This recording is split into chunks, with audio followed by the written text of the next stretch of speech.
La deuxième tentative, c'est de respecter le temps. Un garçon un petit peu bavard, donc n'hésitez pas, Agnès, à me reprendre si vous voyez que ça dérape un petit peu. Pas Donc, de souci. on va regarder 2 points. Le bétonnage par temps froid, pour commencer. On enchaînera derrière par le bétonnage par temps chaud. Malheureusement, l'été s'en va et on rentre plutôt par le temps froid. C'est pour ça que j'ai commencé par celle-là. Et la cure des bétons. Alors, le bétonnage par temps froid, la baisse de température, qu'est-ce qu'elle va nous générer?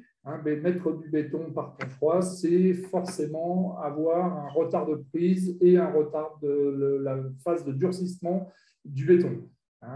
Ces basses températures vont donc nous générer des résistances beaucoup plus faibles à temps équivalent par rapport à une température de 20 degrés ou plus. Et il va donc falloir prendre certaines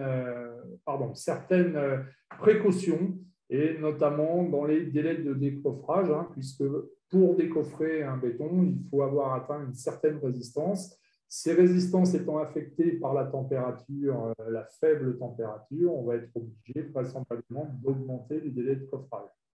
Alors, plusieurs cas. Si la température est inférieure à 5 degrés, on va avoir des phénomènes d'hydratation du liant qui vont être affectés. Si on est supérieur à 0, qu'on reste inférieur à 5, mais supérieur à 0, on va avoir une réaction un ralentissement de ces phénomènes d'hydratation qui va nous générer un retard de prise. Donc, retard de prise, ça veut dire que le moment où le béton va passer en phase plastique à phase durcie va s'augmenter, et ce temps de durcissement sera aussi plus long par rapport à un béton. Alors, béton, généralement, quand on fait des études béton, on est toujours à 20 degrés, on raisonne sur du 20 degrés. Là, dès lors qu'on va être positif mais inférieur à 5 degrés, c'est du ralentissement.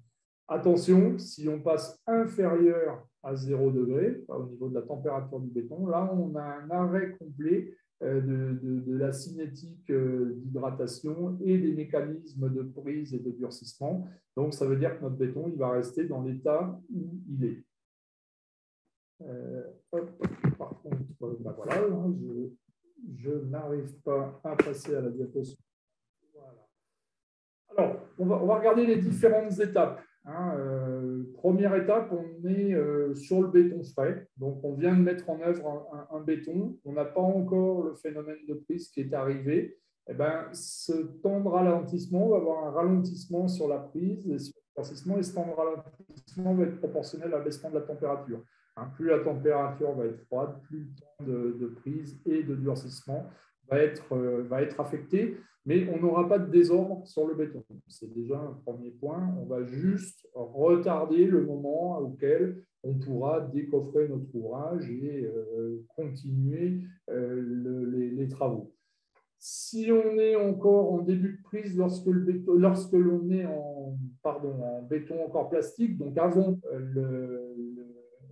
on va dire le phénomène de raidissement du béton, qu'est-ce qui peut se passer? Le gel, un des gros problèmes du gel, vous le savez, si vous laissez une bouteille d'eau dans le congélateur, l'eau s'expanse, et cette expansion va générer, dans le cas de la bouteille risque de casser.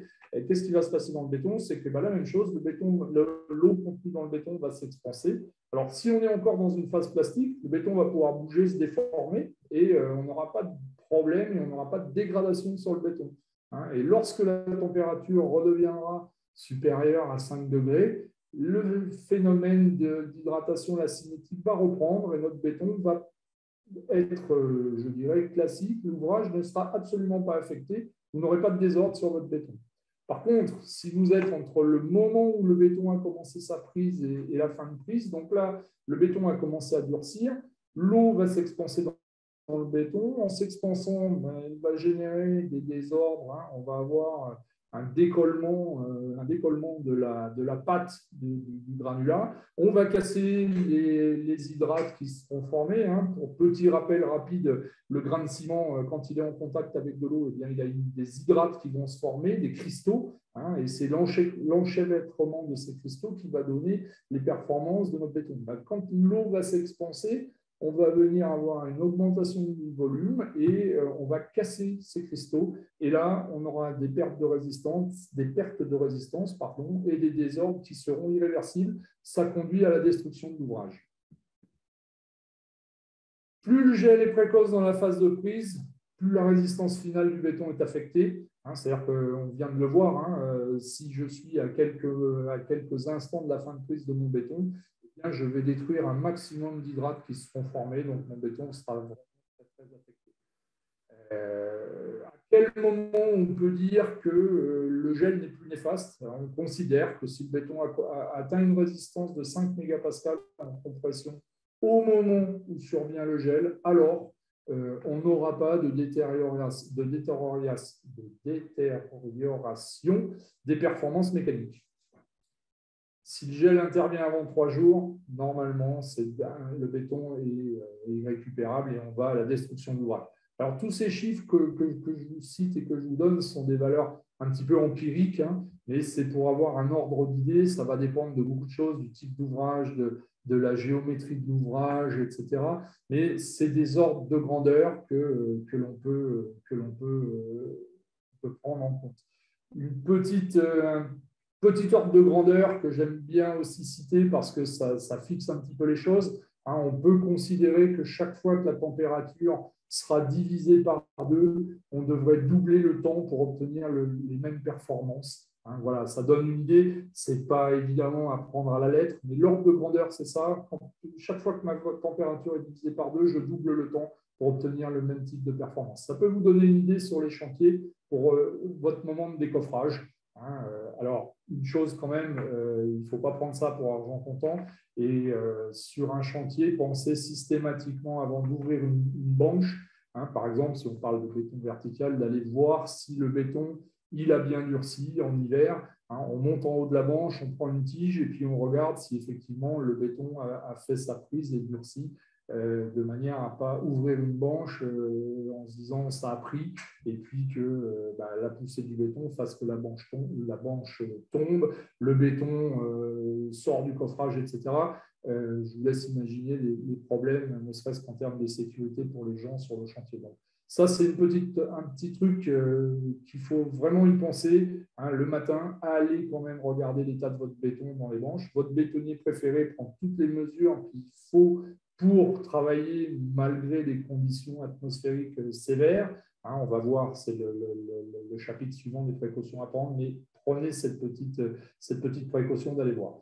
Alors, si la température de l'air est inférieure à 5 degrés pendant plusieurs jours consécutifs, il faut bien penser à protéger le béton frais pour limiter les effets de la température. Alors, on va voir les mesures à prendre que l'on va voir, elles sont aussi bien sur la composition du béton, sur ce que vous, sur un chantier, vous pouvez amener éventuellement, notamment en quantité de chaleur, pour booster le béton, parce que vous l'avez bien compris, l'idée c'est de mettre le béton en phase de prise avant la phase de gel. C'est-à-dire que, comme on l'a vu, s'il a passé une certaine phase, le gel n'est plus gênant. Le béton étant une réaction exothermique, la prise du béton étant exothermique, à un moment donné, on va avoir suffisamment de chaleur pour entretenir la réaction et se mettre hors gel.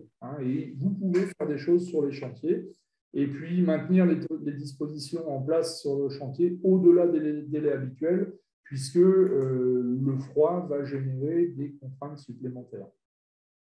Une petite chose de bon sens, c'est juste du bon sens paysan, mais c'est aussi bien en le disant, si la température est inférieure à moins 5 degrés, ne bétonnez pas, ce n'est pas la peine, puisque à moins d'avoir des spécificités de mise en œuvre très spécifiques que l'on peut voir, qu'on verra plus tard, mais dans le cas courant du béton, lorsqu'il y a une température inférieure à moins 5, la préconisation, c'est de ne pas bétonner. Alors, les précautions à prendre, je vous disais qu'il y a plusieurs niveaux. Au niveau de la formulation, l'objectif, c'est d'accélérer le durcissement du béton et de faire que le béton va déclencher sa réaction exothermique avant l'arrivée du gel.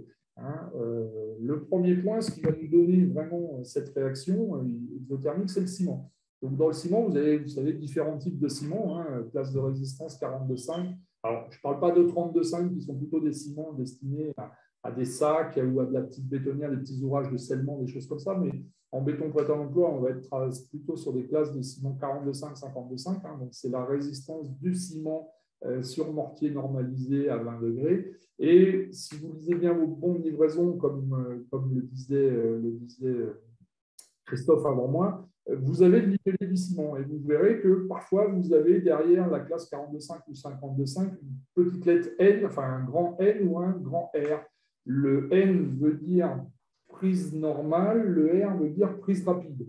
Alors la différence, c'est que le ciment, alors je parle bien du ciment et pas du béton, quand il est de classe N, il aura une résistance à 2 jours de 10 mégapascales, alors que lorsqu'il sera supérieur à 10 mégapascales, lorsqu'il sera en classe R, il va avoir une résistance à 2 jours supérieure à 20 mégapascales. Donc ça veut dire que, ce qu'on entend souvent sur les chantiers, on a un béton qui est plus nerveux, parce qu'on a un ciment qui a une résistance à court terme plus importante, et donc on va avoir un béton, toute chose égale par ailleurs, qui aura une résistance à court terme plus importante. Et ce que l'on cherche, c'est d'avoir une résistance à court terme plus importante, un durcissement plus rapide. Donc, il faut privilégier un ciment de classe 42,5, mais plutôt de 52,5 si c'est disponible, et surtout de classe rapide à court terme. Donc, nécessairement, comme ils sont de classe rapide, ils ont une chaleur d'hydratation qui est plus importante.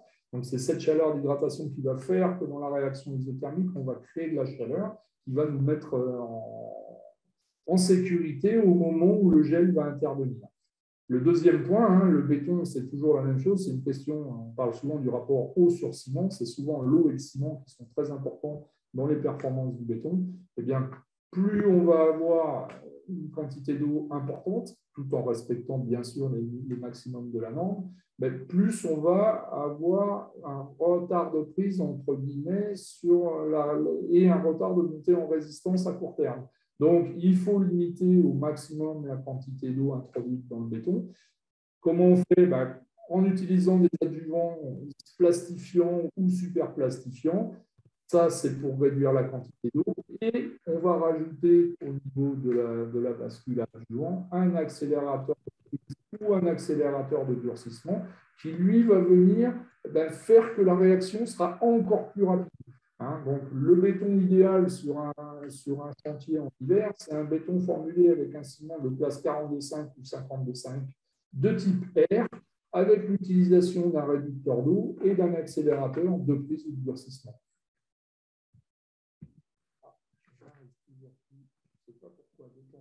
Voilà. Alors, ça, c'était côté producteur de béton. Ce que l'on peut faire aussi côté producteur de béton, c'est chauffer les matériaux. Dans le béton, il y a de l'eau, des granulats, du ciment.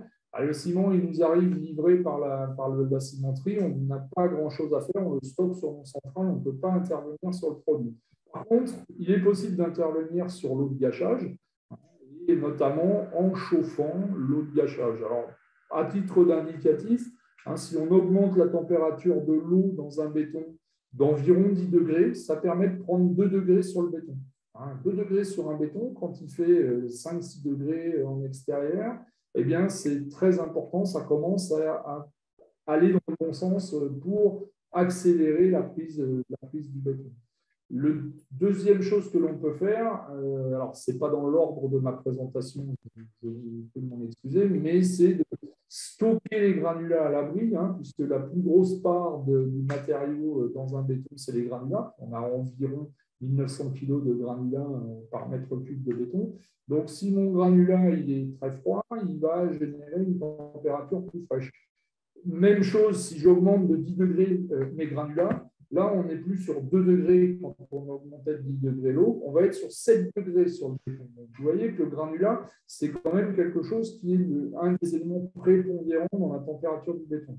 Donc, la première chose qu'on peut faire, c'est de stocker les granulats à l'abri du gel, si c'est possible. Bien entendu, il y a des endroits, des centrales à béton, ce n'est pas possible. Et alors, le NEC plus ultra, c'est utilisé dans certains chantiers, et notamment, c'est utilisé dans les pays qui sont au Canada, en Lettonie, dans des pays froids, c'est de chauffer les granulats avant l'introduction dans le mixeur. Donc là, j'ai la chaudière qui chauffe l'eau, on produit de la vapeur, on injecte cette vapeur dans les cases à granulats et ça permet de réchauffer les granulats. En métropole, c'est quand même assez rare, mais ça peut être des choses à mettre en place. Ce qu'on peut faire, c'est maintenir la température. Alors là, c'est plus du côté des chantiers, hein, c'est de maintenir la température après la mise en place dans les coffrages par chauffage de coffrage. Donc, alors avec le coût de l'énergie en ce moment, vous allez me dire qu'effectivement, ça va inflater, mais c'est des solutions possibles de chauffer les coffrages. Alors, un point que je n'ai pas signifié dans cette présentation, il est possible de chauffer le béton dans les bennes avec des électrodes. Hein. Vous venez introduire 2 électrodes dans la benne à béton et vous chauffez en quelques secondes, vous réchauffez le béton de manière à avoir une température initiale à la mise en œuvre importante. Ce qui ne vous empêche pas de maintenir sa température une fois qu'il est mis en place dans les coffrages. Alors, préférez les bétons, des coffrages isolants, hein, enfin isolants, du moins qui ont une conductivité thermique moins importante. Donc, on va préférer les coffrages en bois, hein, qui vont limiter l'échange entre l'air extérieur et le béton en place. Et puis, un point important, hein, c'est de réduire, on a parlé tout à l'heure du transport entre la centrale et le chantier et le stockage du béton sur une aire d'attente pour le camion. Ce qui est important, c'est de réduire le temps de transport de la centrale. Alors ça, c'est des temps qui ne sont pas forcément compressibles, hein, parce qu'on ne peut pas rapprocher le chantier ni rapprocher la centrale. Par contre, ce qu'on peut faire, c'est commander au bon moment, c'est-à-dire ne pas se dire, allez, mon bétonnier il est toujours en retard, je commande 1 heure avant, comme ça j'ai le camion sur le chantier et je le tiens. Oui, sauf que votre camion va rester 1 heure à la température froide et donc la température du béton va baisser. Donc c'est bien synchroniser avec le bétonnier qui sait livrer à l'heure, hein, et surtout mettre en place assez rapidement pour éviter un stockage du béton sur le champ. En maintien de disposition de protection, hein, c'est une bonne solution, c'est de toujours pour limiter les échanges entre le béton, le coffrage et l'extérieur, ça serait d'isoler les coffrages, hein, un peu comme une maison, on va isoler les murs pour éviter que le froid se transmette, c'est la même chose. Étuver le béton au cours de son durcissement, c'est ce qu'on a vu, hein, c'est ce qu'on disait, c'est maintenir une température au sein du coffrage et puis éventuellement chauffer. Protéger le béton en contact avec l'air, une fois qu'on aura des coffrets, si on protège le béton, on va limiter l'échange thermique entre l'extérieur et le béton, c'est une bonne solution. Alors une bâche, des panneaux isolants, du polystyrène, etc. Hein, ça peut aussi éviter des chocs thermiques, hein, parce que quand le béton chauffe, s'il se retrouve rapidement avec un contact de température inférieure de 20 à 30 degrés de sa température, on peut avoir des chocs thermiques et des fissures. C'est des choses auxquelles on ne pense pas forcément, mais auxquelles il faut penser lors du bétonnage par temps froid. L'objectif, c'est de garder une température du béton dans la mesure du possible entre 15 et 20 degrés pendant sa phase de durcissement. Au niveau du décoffrage, l'idée, c'est de maintenir des protections de surface, hein, pendant 72 heures. La même chose, l'idée, c'est toujours d'éviter l'échange entre le béton et l'extérieur. Donc là, on est pile poil dans le cas, j'ai un béton qui a chauffé, il fait une température inférieure de 20 à 25 degrés ou 30 degrés de la température de mon béton, je risque d'avoir des fissures, de choc thermique. Donc, si je prends des précautions pour éviter cet échange thermique, ça va dans le bon sens. Bien entendu, ce que je vous disais tout à l'heure, s'assurer qu'on a une résistance mécanique minimale, hein, pour décoffrer, une valeur qui est habituellement retenue par la profession, c'est 5 mégapascales. Hein, donc, déjà, le premier point, allez bien vérifier le matin que votre béton a tiré dans le coffrage, c'est une bonne chose. Et puis, au travers d'éprouvettes, des choses comme ça, vous pouvez voir si vous avez bien la performance mécanique qu'il faut. Et puis, bien sûr, hein, attendez d'avoir des résistances suffisantes pour pouvoir commencer à monter sur l'ouvrage. Là aussi, ordre de grandeur, hein, on parle de 10 mégapascales, avec des bétons modernes, entre guillemets, d'aujourd'hui. Ça ne devient pas une grosse contrainte, mais rappelez-vous que la température a tendance à différer les résistances. Donc, les 10 mégapascales que vous arrivez à obtenir en 24 heures pendant l'été, par exemple, vous allez mettre un petit peu plus de temps. Hein, on divise par 2, on augmente, on double le temps chaque fois qu'on divise par 2 la température. Regardez cette petite règle en tête. Donc voilà pour le bétonnage par temps froid. Donc là, c'est d'actualité puisqu'on va rentrer dans l'hiver, hein, dans très peu de temps. Donc, en espérant que ces petits points pourront vous donner quelques idées et vous fixer un petit peu ça. Alors, on va voir l'inverse. Maintenant, c'est le bétonnage par temps chaud. Malheureusement, ça se termine.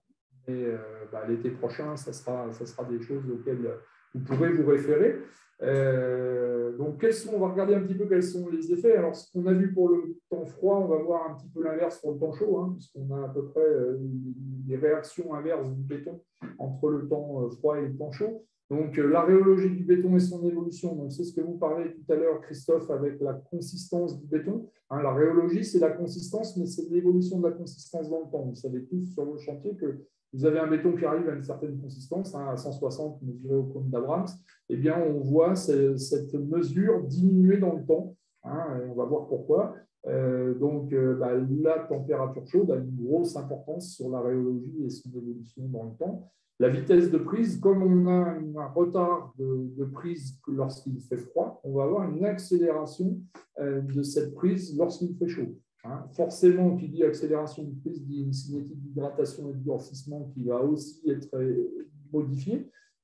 Et un point très important qui est souvent sujet à désordre, c'est l'évaporation de l'eau du béton et sa dessiccation.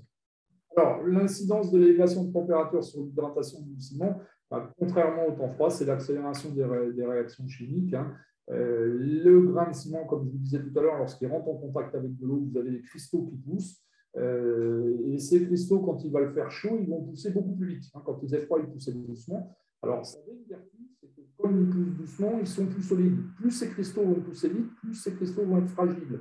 Et c'est pour ça que lorsqu'on a un béton qui a pris la chaleur, qui n'a pas été protégé correctement, etc., les performances mécaniques à 28 jours sont altérées parce que la cristallisation se fait très rapidement et en ayant une cristallisation plus rapide, ces cristaux sont moins solides, plus fragiles.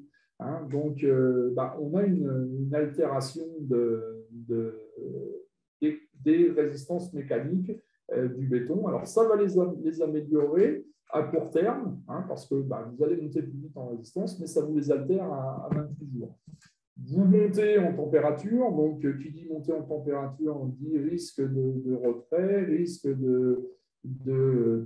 d'évaporation de l'eau, risque de dessiccation du béton, perte d'eau, raidissement, difficulté à mettre en œuvre, et puis qui conduisent souvent à une demande d'ajouter de l'eau, parce que cette demande en eau, on a une baisse de maniabilité, donc on se dit instantanément, la bonne solution, je vais rajouter de l'eau dans mon béton pour compenser la perte de rhéologie et pour pouvoir faciliter la mise en œuvre de mon béton. Mais là, attention, si l'eau est le meilleur ami du béton dans ces cas-là pour améliorer une maniabilité, c'est quand même son meilleur ennemi et son plus grand ennemi.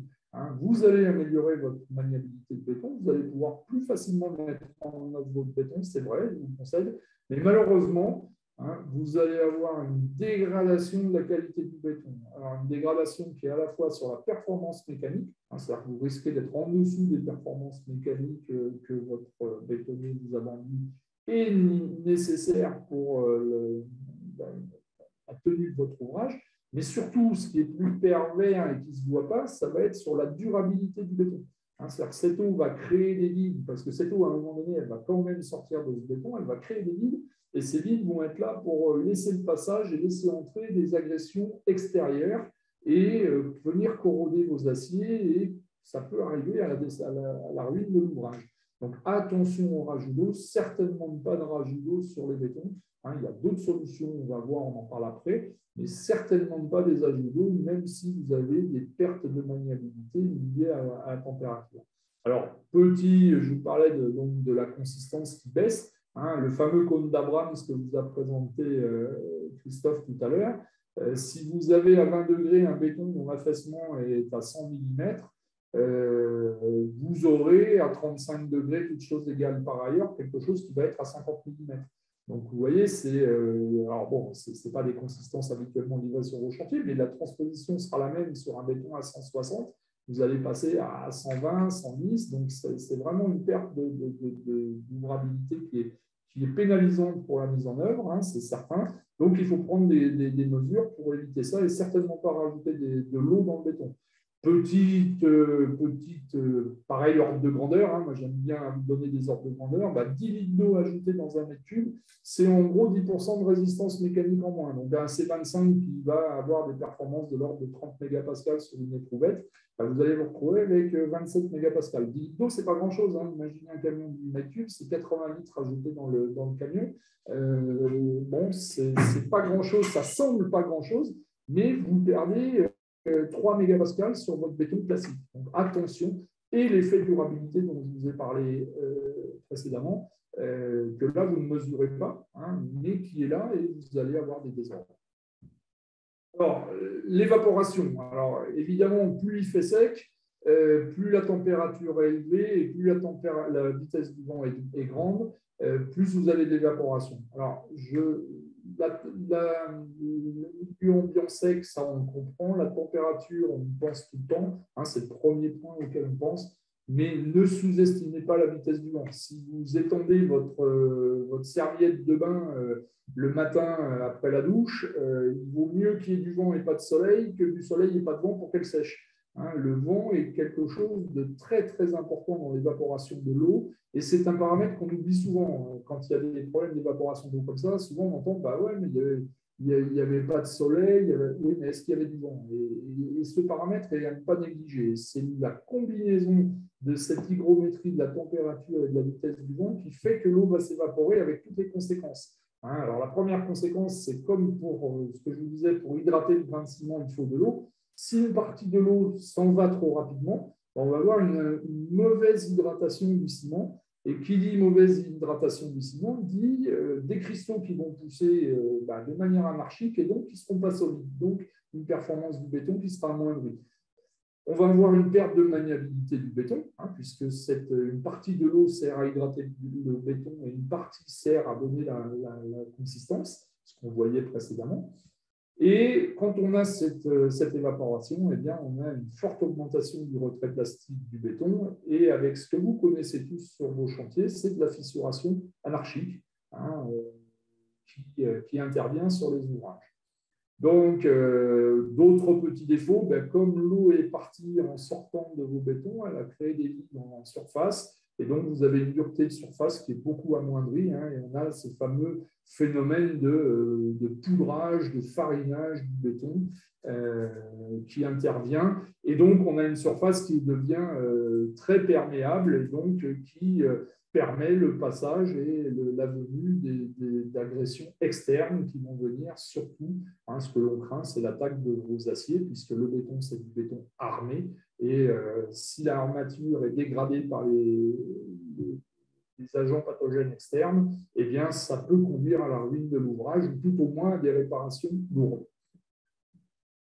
Alors, les précautions qu'il faut prendre pour, maintenant qu'on a vu un petit peu les conséquences et les problèmes générés par la température élevée, si on est déjà à quel moment il faut qu'on prenne à quel moment il faut prendre des précautions, pareil, ordre de grandeur, on ne dit pas, on m'a dit, moi, c'était 25 degrés, à 24,5, je ne prends pas de précautions. Non, l'ordre de grandeur, c'est 25 degrés. À 25 degrés, il faut commencer à se poser les bonnes questions et se dire, comment je vais faire? Est-ce que j'ai des précautions à prendre et réfléchir à ce qu'on doit faire? Parce qu'il faut prendre des précautions à partir de 25 degrés. Si c'est supérieur à 35 degrés, une des précautions, c'est de différer le bétonnage. Alors, vous direz, il y a des endroits où il fait toujours supérieur à 35 degrés. Alors, on bétonne, c'est vrai, on bétonne, mais on va dire qu'en métropole, supérieur à 35 degrés reste une période un petit peu exceptionnelle. Si on peut différer, c'est bien. Soit on décale le coulage, on peut le décaler en fin de journée ou en début de matinée, commencer à 5 heures du matin au lieu de démarrer le bétonnage à 11 heures. Voilà. C'est des choses qu'on peut faire, c'est essayer de trouver une période plus appropriée pour couler. Au niveau des moyens, ça va dépendre de pas mal de choses. Ça va dépendre de la température pendant laquelle on va bétonner. Je vous disais, supérieur à 35 degrés, il faudrait pouvoir différer le bétonnage. Ce n'est pas forcément possible. Donc, si ce n'est pas possible, il faut trouver d'autres solutions. Et puis, ça va dépendre de l'ouvrage. Si vous faites un gros radier qui fait 2 mètres d'épaisseur, il y aura des choses qui seront différentes à mettre en œuvre. des précautions qui sont différentes à mettre en œuvre si vous faites un voile de 16 classique dans un bâtiment. Alors, en tout état de cause, il y a des moyens de protection ensuite à appliquer pour limiter la température du béton frais. Alors, il y a des moyens simples. On parlait tout à l'heure de l'air de stockage du camion malaxeur.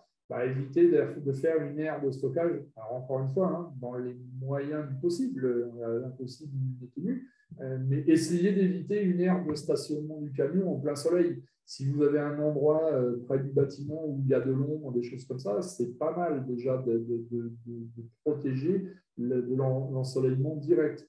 Si vous avez un tuyau d'eau pas loin, c'est pas mal non plus.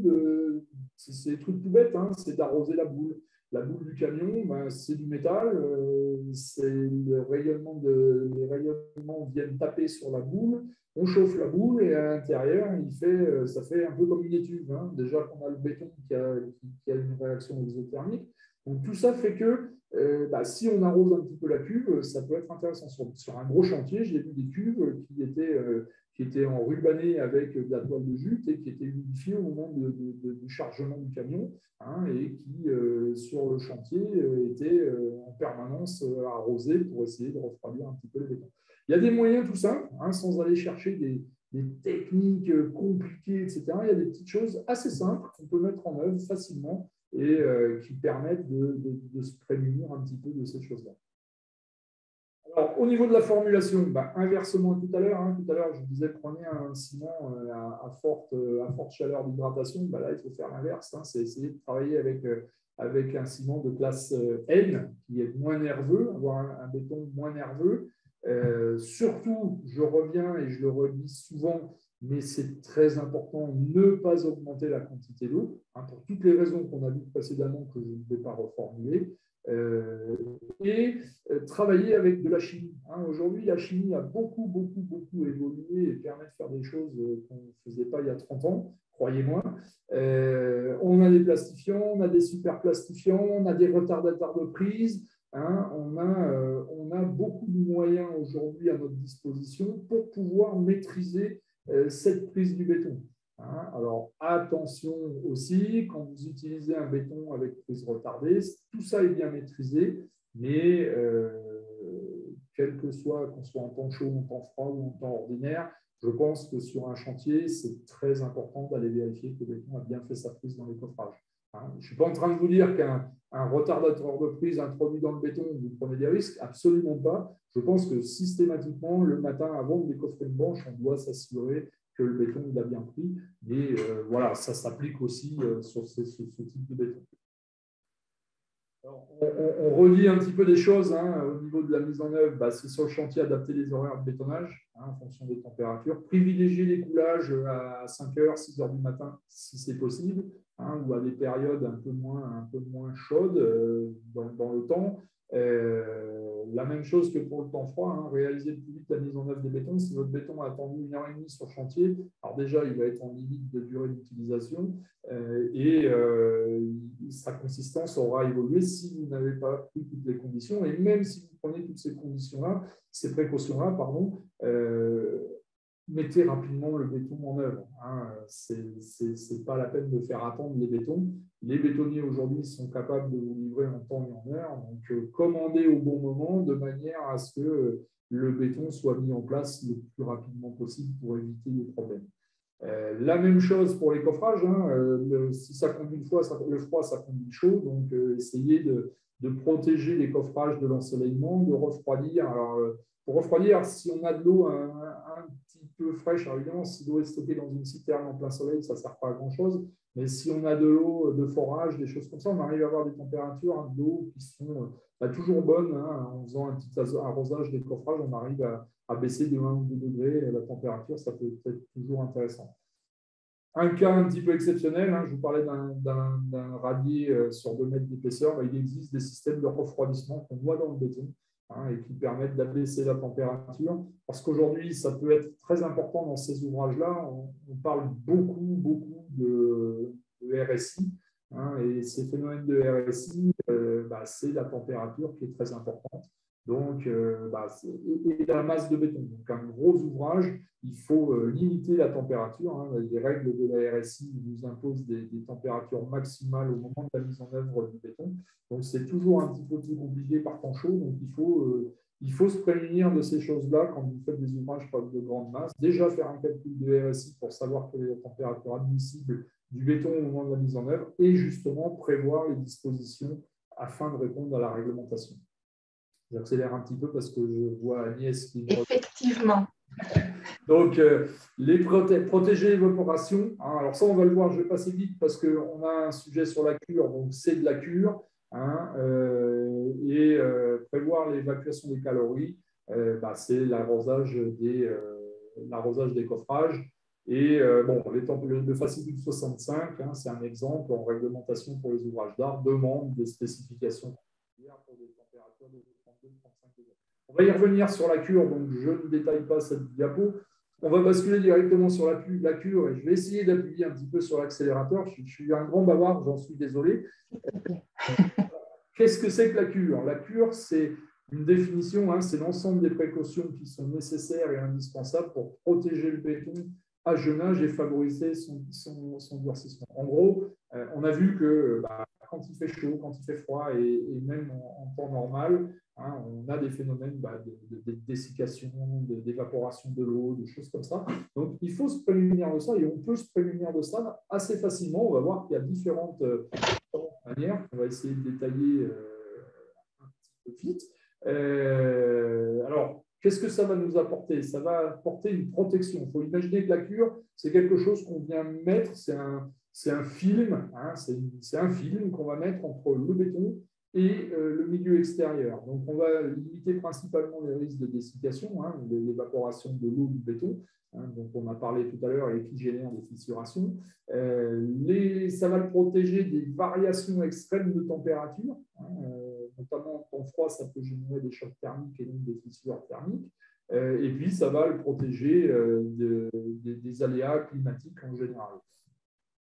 Alors, ce qu'on a vu tout à l'heure, et je ne vais pas revenir, hein, c'est en fonction du vent, de la température, etc., de l'humidité, on a cette vitesse de dessiccation. Il y a un abac qui est très bien fait, hein, que vous pouvez vous procurer, et si vous le souhaitez, on pourra vous le transmettre, qui, en fonction de ces paramètres, va vous donner une vitesse d'évaporation de l'eau. Et lorsque vous êtes au-dessus de 1 litre mètre carré heure, vous êtes en risque de dessiccation et de fissuration. Donc, vous pouvez très facilement faire ce petit calcul sur votre chantier et à ce moment-là, prendre les mesures qui s'imposent. Alors, les risques, si vous n'avez pas de cure, c'est des fissures, c'est de la baisse de résistance superficielle pour les raisons que je vous expliquais tout à l'heure liées à l'hydratation, le farinage de la surface, hein, on a tous vu ça quand on passe le pied sur une dalle, ça part en poussière, hein, le poussiérage, voilà. Qui dit ça dit augmentation de la porosité de surface du béton, réduction de la durabilité parce qu'on crée des vides et puis vont venir laisser passer de l'eau, des agents agressifs qui vont corroder les armatures.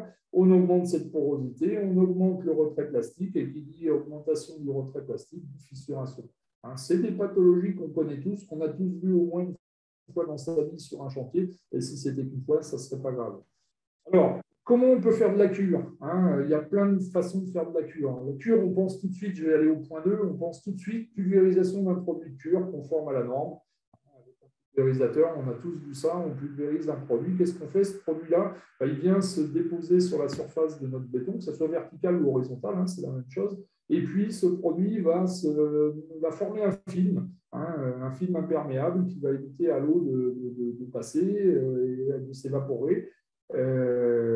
Alors, c'est un produit chimique, hein, que vous achetez chez un fournisseur d'adjuvants et qui nécessite une pulvérisation. Alors, c'est une solution. Hein. Maintenant, vous avez d'autres solutions, là aussi un petit peu de bon sens paysan. Eh ben, si vous êtes sur un voile, vous maintenez le coffrage en place. Si vous le mettez, vous maintenez votre béton. Alors, si c'est possible, hein, bien entendu. Imaginons que vous avez 2 jeux de branches sur votre chantier, vous laissez coffrer 48 heures votre branche et vous avez un effet de cure puisque vous n'avez pas d'échange entre le béton et l'extérieur puisque vous avez laissé votre coffrage. Donc ça, c'est un moyen de cure. on ne veut pas que l'eau s'évapore. Bah, si on fait un apport d'eau en surface du béton, on va maintenir l'humidité du béton. Donc, si on maintient l'humidité du béton, c'est une cure. Alors, attention, on ne fait pas un coup de jet d'eau et puis on s'en va et puis on revient le lendemain, tout va bien. Non, non. On met un asperceur si c'est de l'horizontal ou du vertical. Enfin, on fait un apport continu d'eau pour maintenir la surface humide. Hein, ce n'est pas un coup de jet d'eau et je m'en vais. C'est vraiment maintenir. On peut mettre ce que fait le produit par application d'un produit, on peut le faire avec des bâches, du polyane, un pare-vapeur, des choses comme ça. On vient déployer un film, une bâche, quelque chose qui va s'intercaler entre le milieu extérieur et le béton. Le géotextile, hein, il y en a souvent sur les chantiers, ça c'est une bonne solution parce que le géotextile, quand on l'a arrosé, il maintient l'humidité. Alors c'est pareil, il ne va pas la maintenir pendant 24 heures, donc il va falloir l'arroser régulièrement, mais un petit peu moins régulièrement que si je fais juste un arrosage de ma surface. Alors, quand est-ce qu'on fait une cure, hein, c'est toujours nécessaire une cure. C'est-à-dire, quelles que soient les conditions atmosphériques, il faut curer les bétons. Par contre, il faut renforcer cette cure. Et quand est-ce qu'il faut le renforcer? Eh bien, quand on a les conditions dont on a parlé tout à l'heure, qui génèrent cette évaporation. Donc, c'est par temps sec, lorsqu'il y a du vent et qu'il fait chaud. Hein, voilà, c'est les trois conditions. Donc là, vous renforcez votre cure. À quel moment? Pour les horizontaux, dès qu'on surface. Hein, alors, quand on surface, généralement, il se passe un certain temps entre la mise en œuvre du béton et le surfaçage. Hein, quand on a tiré le béton et le moment où on surface. Et là, on peut avoir ce phénomène de dessiccation. Par contre, si je mets un produit de cure, je ne peux plus surfacer. Donc, ça devient un petit peu compliqué. Donc là, moi, je vous conseille, hein, je n'en ai pas parlé là, mais ce que je vous conseille, c'est de pulvériser un anti-évaporant. C'est-à-dire que vous mettez en place votre béton, vous mettez un anti-évaporant, ça va jouer un petit peu le rôle d'un produit de cure, mais c'est un petit peu différent. Ça ne vous empêchera pas de surfacer. Et une fois que vous avez surfacé, vous pulvérisez votre produit de cure. Pour les bétons verticaux, c'est dès lors que vous allez enlever le coffrage, vous enlevez le coffrage, vous n'avez plus d'échange. Donc, vous avez de nouveau de l'échange entre votre béton et l'extérieur. Donc là, il faut le protéger. Les paramètres qui vont influer la durée minimale de cure, c'est la formulation du béton. Hein. Si vous êtes sur un béton très nerveux ou au contraire un béton à prise très lente, vous allez avoir un temps de cure qui sera différent. Hein. La montée en résistance de votre béton, les températures du béton, les conditions ambiantes, hein, c'est ça qui influence l'évaporation de l'eau, c'est ça qui va influencer le temps de cure. Alors, je vous ai mis un petit tableau extrait du fascicule 65, juste pour vous montrer qu'une cure, c'est pas... on a l'impression, je décoffre mon ouvrage, je mets de la cure. Oui, je mets un produit de cure, ok. Oui, mais combien de temps? Vous voyez, en fonction, hein, alors c'est un exemple du fascicule 65, mais on va retrouver la même chose dans d'autres normes. En fonction de la température que vous avez à gauche, hein, 25 degrés, entre 15 et 25, entre 10 et 15, ou entre 5 et 10, en fonction de la rapidité de montée en résistance de votre béton. Rapide, moyen, lent, très lent. Hein, ça, c'est votre bétonnier préféré qui vous donnera cette valeur. Eh bien, vous avez des durées de cure qui sont fondamentalement différentes. Hein, si on est supérieur à 25 degrés avec un béton qui a tendance à avoir une prise rapide, on va avoir 14 heures de cure, ça suffira. Par contre, si vous êtes entre 5 et 10 degrés et que vous avez un béton à prise très lente, hein, style des bétons avec des laitiers, des choses comme ça, là, vous voyez, vous pouvez aller jusqu'à 15 jours de cure. Alors, je vous rassure, hein, c'est quand même des cas très particuliers. On va se retrouver plutôt dans les résistances moyennes. Donc, on va avoir des durées de cure qui vont être entre 1 jour et demi, mais quand même 5 jours. Hein, c'est-à-dire quand il fait entre 5 et 10 degrés, vous pouvez avoir jusqu'à 5 jours de cure. Généralement, la cure, on se dit, je cure mon béton au moment où je décoffre ou au moment où je fais mon dallage, et puis c'est bon. Non, ça peut aller jusqu'à 5 jours. Voilà, j'espère que je n'ai pas été trop long. Merci Jean-Pierre. Merci Jean-Pierre pour toutes ces explications. Je rappelle que ces documents vous seront adressés à la fin du webinaire et donc seront à votre disposition. Et si vous avez d'autres questions, hein, on reste à votre disposition même après ce webinaire. Nous allons passer la parole à Hugo. Hugo, il faut mettre ton micro, ça fonctionne. Voilà, parfait. Merci. Donc, je vais essayer de partager ton document. Voilà, de respecter les mêmes contraintes, en tout cas les mêmes difficultés que Jean-Pierre, c'est partager mon document et respecter le temps qui m'est imparti. On te laisse 20 minutes. 20 minutes. Bon, on va respecter ce temps-là, on va faire en sorte. Donc, alors, hop. Désolé Hugo, je t'ai pris un peu de temps. Alors, ça a été très intéressant et beaucoup de sujets se rejoignent dans ce que je vais évoquer maintenant. Donc, au contraire, c'était très précieux. Ton intervention était très précieuse. Alors, mon partage.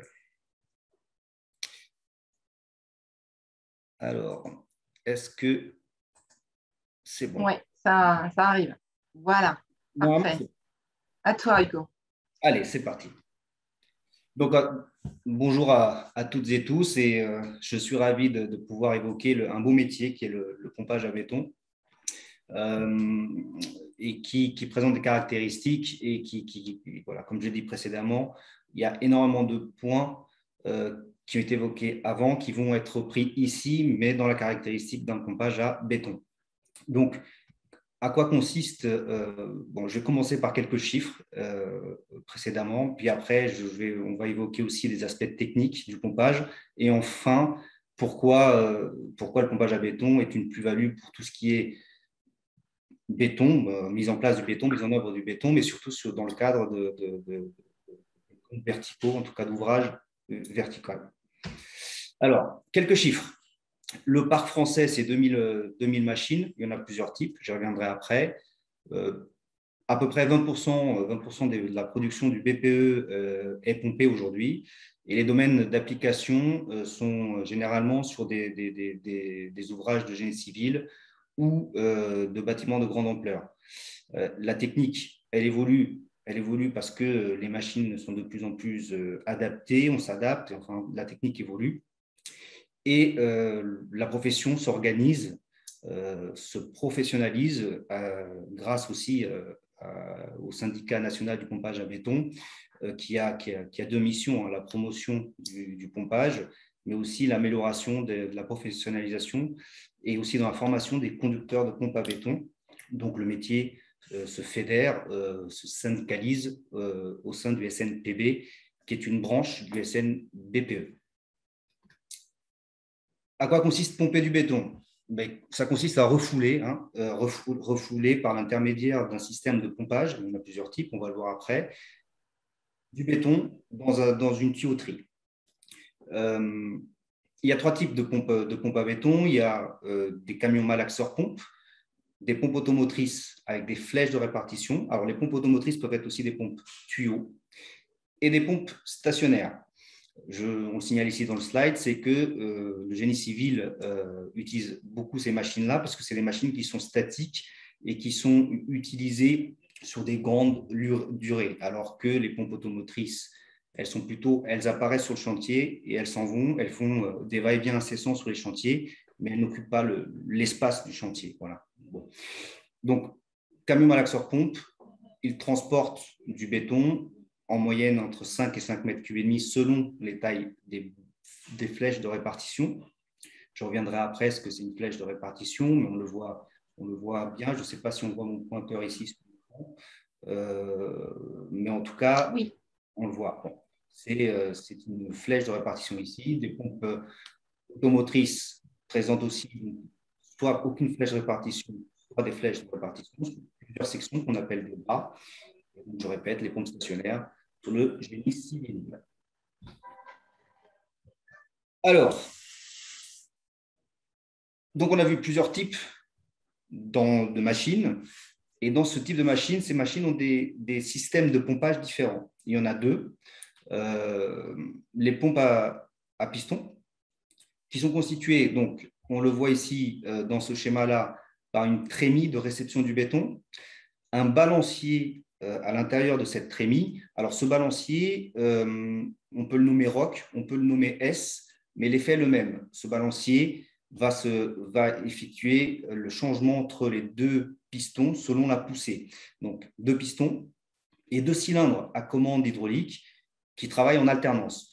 Alors, on peut imaginer, et ça existe encore, on peut imaginer qu'un piston qui fonctionnerait, qui aspirerait et qui pousserait le béton, sauf que ça ne donnerait pas de continuité en bout de machine de l'écoulement du béton. C'est pour ça qu'il y en a deux qui fonctionnent en alternance, ce qui garantit une certaine fluidité, un écoulement continu en bout de flèche ou en bout de tuyauterie si c'est de la tuyauterie au sol. Première étape, donc, on aspire une charge de béton sur la partie qui est ouverte et qui est laissée libre par ce fameux balancier. Et puis après, une fois qu'on commence à pousser, donc le S change d'emplacement et on se met en phase de poussée, donc aspiration, phase de poussée, et ça part dans les conduites.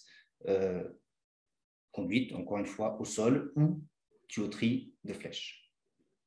Ces pompes-là, on l'a indiqué ici, sont adaptées au grand débit et pompage sur grande distance, c'est vrai, mais ça peut être aussi très adapté à des toutes petites opérations. La majorité du parc des 2000 machines sont quand même aujourd'hui à piston. On verra que le système qui vient après présente d'autres caractéristiques, mais ces machines-là, aujourd'hui, sont vraiment très adaptées à quasiment la plupart des chantiers, sauf certaines opérations où on privilégie encore le système qui va venir, qui est le système rotor. Il y a un petit calcul qui est intéressant ici à bien connaître, c'est que le débit de la pompe, en fait, dépend du diamètre du cylindre de la pompe. Donc, le cylindre, c'est cette partie où est le piston, de la course de ce piston, du nombre de cycles par minute. Ça, c'est plutôt un réglage hydraulique. Et aussi de la perte de charge lors de l'écoulement dans les conduites, parce que tous les bétons ne présentent pas les mêmes caractéristiques à l'écoulement. Voilà. Alors, le système rotor est un autre système. C'est un système où on aspire, c'est toujours le même principe. Donc, vous le voyez toujours, hein, comme le système précédent. Ce qui est très intéressant, et ça, c'est vraiment à souligner, c'est que le béton est tout le temps en mouvement. Il est malaxé dans les bacs, et puis il est aspiré, refoulé. On verra pourquoi l'intérêt aussi. Donc, on aspire ici via le système rotor, c'est deux galets, un tuyau flexible à l'intérieur qui est écrasé par ces deux galets. Et donc, comme le système est sous vide, il y a une aspiration qui se fait par le galet du bas qui renvoie sur la partie haute et le deuxième galet va faire office de poussée. Autrement dit, il y a un vrai flux continu. Il n'y a strictement aucun à-coup sur ce type de système de pompage. Je dirais peut-être pas l'inconvénient, en tout cas, ce qui se passe sur ce groupe de pompage, c'est qu'ils sont limités. Ce groupe de pompage, ils sont à peu près à 25 bars de poussée sur le béton. Je rappelle, je ne sais pas si ça va paraître à certains, une barre, c'est à peu près 1 kg au centimètre carré, à peu près. Et donc, ces pompes-là sont plutôt sont indiquées dans des opérations où il n'y a pas énormément de distance. D'ailleurs, les pompes rotor automotrices, on les limite généralement à 30 mètres maximum de flèche de répartition, ou on les utilise aussi en tuyauterie au sol dans les 50 mètres, parce que c'est des machines qui sont un peu moins puissantes. Leurs données techniques ne permettent pas de pousser aussi loin, comme on l'a vu précédemment, que les pompes piston. Leur avantage, c'est qu'effectivement, il y a ce flux continu, strictement aucun à-coup, même un confort aussi auditif qui existe, c'est vrai. Et donc, ça fait de cela des machines très indiquées pour des petites opérations, je l'ai mis entre guillemets, que ce soit chez un particulier ou voilà, des opérations de moindre envergure. Voilà, c'est des machines qui sont extrêmement indiquées pour cela. Et aussi pour certains types de béton, comme le béton allégé, les bétons allégés, qui sont extrêmement fluides. Et c'est des machines parfaites dans ce sens. Je suis dans le temps. Agnès, ça va? Bon. Alors, en fonction, comment choisir? Comment choisir? Parce qu'on a vu, voilà, il y a plusieurs types de machines, il y a aussi plusieurs tailles de flèches, il y a aussi plusieurs configurations de flèches. Comment choisir? Eh ben, en fonction de l'ouvrage à bétonner, des contraintes d'accessibilité et des cadences souhaitées, il y a toujours une machine qui peut répondre à ce besoin de manière globale, quel que soit le besoin de la mise en place. Les longueurs de flèches peuvent être un avantage. On peut aussi avoir des contraintes. On verra tout à l'heure qu'il y a des risques à notre métier. Et le choix de la pompe dépendra aussi, hein, en ce qui concerne le débit de la pompe, Ça dépend aussi de la capacité de production du BPE. Je rappelle, et je fais une parenthèse, une pompe piston peut monter à des cadences de 160, au maximum 160 mètres cubes heure. On n'est jamais dans ces cadences-là, je vous rassure. Une pompe rotor, on est maximum dans 50 mètres cubes heure de débit. Donc, le débit se mesure en mètres cubes heure et la pression sur le béton, exécutée sur le béton, en bar. Ici, quelques exemples d'une 34 mètres sur le dépliage. Ce qui est intéressant, c'est intéressant parce que ces configurations-là sont bien adaptées aux coulages verticaux. Je vais quand même faire un rappel via une petite maquette que j'ai là. Je ne sais pas si on la voit bien. Non, on ne voit pas, tant pis. On ne voit pas bien, mais une pompe à béton, à cause du filtre, bon, c'est pas grave. Une pompe à béton se mesure des roues jusqu'en bout de flèche, mais complètement à la verticale. Autrement dit, si on a une 34 mètres ici, la portée verticale, c'est ça qu'on mesure pour donner le nom à la machine. Autrement dit, parfois, il y a des erreurs sur chantier on considère que non, mais moi j'ai commandé une 34 mètres et je n'ai pas ma portée horizontale de 34 mètres. Mais en fait, c'est tout simplement que la profession considère que la mesure, c'est une réalité, la mesure des pompes à béton se fait toutes de la même manière. Une fois qu'elle est stabilisée, des roues jusqu'en haut, donc complètement au bout de la flèche, et ben c'est comme ça qu'on mesure une pompe. Donc là, une 34 mètres fait 34 mètres des roues jusque la flèche complètement à la verticale. À l'horizontale, sa portée sera d'une trentaine de mètres. Et donc, du coup, entre ces deux extrêmes, vous avez plusieurs configurations. La configuration où on est à proximité d'un bâtiment doit couler quelque chose de vertical. On peut se mettre dans ce type de configuration avec 3 bras complètement à la verticale et un bras à l'horizontale, et ainsi de suite sur plusieurs configurations. Ce n'est pas la seule, on peut fonctionner en Z, on peut fonctionner de plusieurs manières. Je ne peux pas m'étaler là-dessus parce que sinon, je pense que, et j'aime tellement ce métier j'en peux en parler pendant des heures et des heures, mais l'essentiel, c'est de comprendre que les pompes à béton sont vraiment des engins qui ont énormément évolué, et aujourd'hui, il y a toujours une pompe à béton qui peut correspondre à vos besoins sur vos chantiers. Quelques précautions, ça reste néanmoins des engins. Et il y a des précautions à appliquer. C'est avant le déversement, contrôler le béton. Ça rejoint quelques points qu'on a vus, soit via des contrôles, via des cônes, enfin bref, des contrôles du béton. Ne jamais, alors on revient sur le sujet, le rajout d'eau est notre ennemi au pompage. Pourquoi c'est notre ennemi? Il est très important, je tiens vraiment à véhiculer, c'est que les ajouts d'eau sépare la matière. Et nous, quand on pompe, on a besoin de cohésion, d'homogénéité. Il faut que le béton puisse s'écouler dans nos tuyaux et qu'il ne se ségrège pas. Et si on rajoute de l'eau, le risque qu'on a, surtout sur les parties descendantes, donc les flèches, souvent, à un moment donné, il faut que le béton descende, donc on se met en position descendante. Il se passe quoi? C'est que si le béton ségrège, le caillou se sépare du reste de la matière, donc les granulats, et ça bouche. Et ça crée des problématiques de bouchon. Donc l'eau n'est pas du tout notre ami au pompage. Voilà. Et puis après, maintenir la trémie en charge pour éviter toute aspiration d'air ou désamorçage de la pompe. Les essais de convenance, on en fait ici, on en parle, puisqu'on souhaiterait vraiment, c'est quelque chose qui est très pertinent, et on s'aperçoit que les chantiers où les essais de convenance sont faits à la pompe sont souvent des chantiers réussis, parce que ça inclut le pompiste dans le projet, et on peut faire suite à cet essai, faire quelques améliorations dans le choix de la machine, tellement que le choix est pluriel dans nos parcs, dans le choix de la machine, mais aussi quelques modifications sur les bétons qui puissent aussi faciliter la mise en œuvre du béton. On rappelle ici qu'il est interdit de ne pas amorcer une pompe sans barbotine. Donc, on amorce toujours une pompe avec une barbotine. Elle est de synthèse. Nos camions sont tous équipés de barbotines de synthèse. Et tout simplement, il y a plusieurs méthodes. Il y a la barbotine synthèse ou la barbotine ciment. Avec des sacs de ciment, on peut amorcer. On privilégie la barbotine synthèse pour des raisons de pénibilité et des raisons aussi de praticité de transport. Une pompe à béton devait se transporter des sacs de ciment, donc c'est un peu compliqué, alors que des petits sachets permettent d'amorcer une pompe à béton. Ce qu'il faut retenir, c'est qu'un sachet, c'est à peu près entre 20 et 25 mètres de tuyau à passer pour pouvoir amorcer une pompe à béton. On amorce, on met une pompe à béton à l'eau. Il n'y a pas d'eau.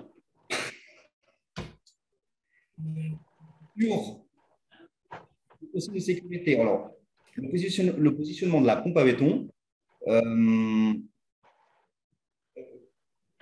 un sujet très important. Et je dirais qu'on pourrait ici, je ne vais pas évoquer dans le slide, mais c'est le lien entre le chantier et le technicien est essentiel. Le choix du positionnement est essentiel dans l'intérêt de l'opération et dans l'intérêt du chantier et dans l'intérêt de tout. Pourquoi? Parce que ce choix va déterminer un certain nombre de problématiques. Donc, on sonde, il faut déjà savoir dans quel environnement on est. Le type de sol, qu'est-ce qui se passe au sous-sol? Est-ce qu'il y a des réseaux? Est-ce qu'il n'y a pas de réseau? Je fais un parallèle sur les DICT qui sont aujourd'hui, les récépissés de DICT sur les chantiers, notamment quand on est sous voie publique, sont obligatoires. Quand on est sous emprise chantier, c'est différent, mais néanmoins, ces récépissés devraient nous être fournis. Le gabarit aérien disponible, donc ça, c'est la hauteur sur laquelle on peut travailler et aussi les contraintes diverses de coulage. En ce qui concerne les consignes de sécurité, les risques électriques sont prioritaires chez nous. Il y a malheureusement, et il y a encore malheureusement des accidents sur le sujet. Et ça, il faut absolument, c'est cadré, au sein du syndicat du National du pompe à béton, c'est cadré, auprès de nos adhérents, c'est cadré, nos hommes sont formés, mais néanmoins, on sensibilise toujours sur le sujet. Donc, les lignes haute tension, 400 000 volts, on s'en éloigne de 5 mètres. 5 mètres, ça veut dire l'ouvrage est là, la pompe à béton, c'est la longueur de la flèche, plus 5 mètres, c'est notre zone de sécurité. Et basse tension, c'est 20 000 volts. Donc, c'est 3 mètres. Voilà. En sachant qu'il y a aussi, si le chantier est évoqué avec le pompiste avant et surtout avec la centrale à béton, on peut demander à EDF éventuellement des coupures de ligne. Si ce n'est pas possible, on sait faire les pompages, mais on doit s'éloigner de ces zones à risque. La stabilisation du sol est aussi une contrainte, donc il y a des règles très spécifiques. Nos hommes sont formés pour cela. Et puis, les choses diverses habituelles, mais qu'il faut quand même évoquer, les équipements de protection individuelle, le PI, et la sécurité du personnel évoluant sur l'ouvrage. Autrement dit, tous les gens qui transitent autour de la pompe à béton, il faut qu'ils soient conscients, en tout cas, il faut qu'ils soient formés, ou en tout cas à l'écoute du pompiste. Si le pompiste demande de s'éloigner d'une zone parce qu'il va faire une prestation, il doit intervenir sur la machine, il faut que le chantier soit à son écoute. Tout ça, le but, c'est de ne blesser absolument personne. Alors, les bouchons, je vais aller assez rapidement puisque nos pompistes sont formés. Généralement, il n'y a pas un utilisateur de pompe. Je pense que dans l'assemblée, il y en a aussi quelques-uns, et pas mal. Et ceux qui ne connaissent pas les pompes à béton, ils le verront plus tard. Il n'y a pas une opération de pompage où le bouchon ne peut pas arriver. Ça peut arriver. Et nos opérateurs sont formés pour le détecter, pour l'enlever et repartir. Et ça se fait très bien, mais il faut respecter une méthodologie que je ne vais pas m'étendre ici, mais il faut respecter une méthodologie qui permet il y a un bouchon, on le règle et on repart. Il y a des distances de sécurité à respecter, des décompressions de machines à faire, et on repart dans 99,99% des cas. Et toujours le rappel sur les barbotines de synthèse, les types de bouchons, démarrage, pot de pompage, phase de redémarrage et nettoyage, tout cela, c'est cadré par des protocoles de sécurité dont on puisse la connaissance. Les atouts du pompage, la rapidité de la mise en place. Je voulais y rajouter la parole. Aujourd'hui, on prend des 61 mètres de flèche. C'est des machines exceptionnelles. Je rappelle qu'il y a une vingtaine d'années, nous étions au maximum, on était sur les 42 mètres. Et puis, ça permet toujours, hein, quand vous utilisez une pompe à béton, le béton, il est continuellement malaxé par la pompe. Donc, il y a un mouvement. Donc, ça permet au produit d'avoir une vraie qualité et aussi un aspect visuel. Quand vous faites des voiles ou des verticaux où vous avez besoin d'un rendu visuel, une fois que vous supprimez les branches, et ben vous apercevez que la qualité, elle est au rendez-vous parce que le produit est tout le temps en vie. La diminution de la pénibilité, c'est un autre aspect. Les hommes qui travaillent autour d'une pompe à béton, on facilite grandement le quotidien, que ce soit pour les opérateurs chantier, mais voilà, pour l'ensemble du chantier, c'est, je pense, une vraie plus-value. Ici, on a souligné un exemple simple d'un coulage à la benne à manche. Donc, ce n'est pas plus simple. On prend 25 mètres cubes à couler dans un coffrage.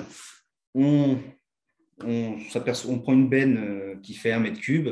Et ben, il va avoir 25 allers-retours, 25 manipulations à la toupie, 25 manipulations de la benne au niveau du coffrage. Et qui dit c'est toute manipulation, dit des hommes en dessous.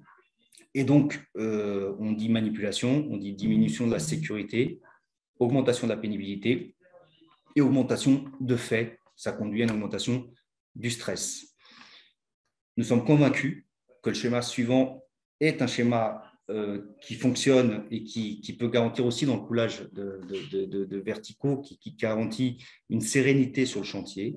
C'est une pompe à béton qui pompe dans le coffrage et vous voyez toutes ces manipulations, tous ces va-et-vient au-dessus des têtes des collaborateurs, des opérateurs sur le chantier sont terminés. Il y a une flèche qui est alimentée par une toupie et qui va pomper dans le coffrage. Donc, nous considérons qu'il y a un renforcement de la sécurité, une réduction de la pénibilité et une diminution du stress. Alors, en conclusion, le pompage à béton est effectué par un professionnel certifié. Nous sommes AFNOR. Alors, certaines sociétés sont formées par des certificateurs AFNOR externes, mais en tout cas, il y a la certification AFNOR dans l'ensemble des entreprises du SNPB. Je rappelle le rôle important du technicien de pompage qui coordonne les opérations de sécurité. Donc, il est important d'être à son écoute et comme on a entendu précédemment pour le chauffeur de la toupie, il est bien d'être bienveillant et d'insérer le pompiste dans l'opération. Et donc, de ce fait, il devient l'interlocuteur privilégié entre le producteur de béton et le chantier, en sachant que vous avez bien compris, entre BPE et pompage à béton, il y a bien évidemment un lien important et qu'il faut maintenir parce que c'est vraiment la clé d'une réussite d'un chantier. Quelques points donc, sont ici soulignés et rappelés: réduction de la pénibilité, réduction des risques, réduction d'attente sur chantier, diminution du stress et l'optimisation de la qualité des bétons. C'est vraiment ce que vous gagnerez à utiliser une pompe à béton. Et j'aimerais conclure par une phrase que j'utilise souvent sur les chantiers ou avec mes clients, c'est qu'une pompe à béton, ne peut pas faire tous les chantiers. Mais toutes les opérations de bétonnage chantier sont pompables. Il y a toujours une solution. Merci pour votre écoute et à bientôt. Merci Hugo. Merci pour tous ces détails. J'ai une petite question pour toi, à savoir si le pompage a-t-il une influence sur la consistance du béton? Oui. Alors oui, c'est pour ça qu'on a tendance à, quand on fait des opérations de bétonnage, et notamment dans les opérations de convenance qu'on a vues, les essais de convenance, on mesure les bétons aussi en sortie pompe, puisque le béton a tendance à s'échauffer dans nos conduites et à perdre en fluidité. C'est pour ça qu'on mesure toujours les bétons, il faut les mesurer d'ailleurs, sortie pompe. Et là, s'il y a des changements, et si la fluidité n'est pas la convenance du client, le BPE peut réagir et c'est tout l'intérêt d'ailleurs des essais de convenance. J'espère que j'ai été clair. Parfait, merci beaucoup. Nous avons terminé les différentes interventions que nous avions prévues aujourd'hui. Merci de l'intérêt que vous avez porté et aux différentes questions quant à obtenir nos présentations en enregistrement ou présentation PowerPoint. Nous ne manquons pas de vous les adresser dès que ce webinaire est terminé. Merci beaucoup. Merci pour votre écoute. Merci. Merci à tous. Juste précision, les présentations, vous allez les recevoir d'ici demain en cours de matinée. Voilà, juste le temps qu'on les prépare et qu'elles soient envoyées. Et le replay sera également disponible sur la chaîne YouTube de l'UNICEM. Exactement. Donc, on vous envoie tous les liens de toute façon. Merci à tous. Merci Hugo, merci Jean-Pierre, Nicolas, Christophe. À bientôt.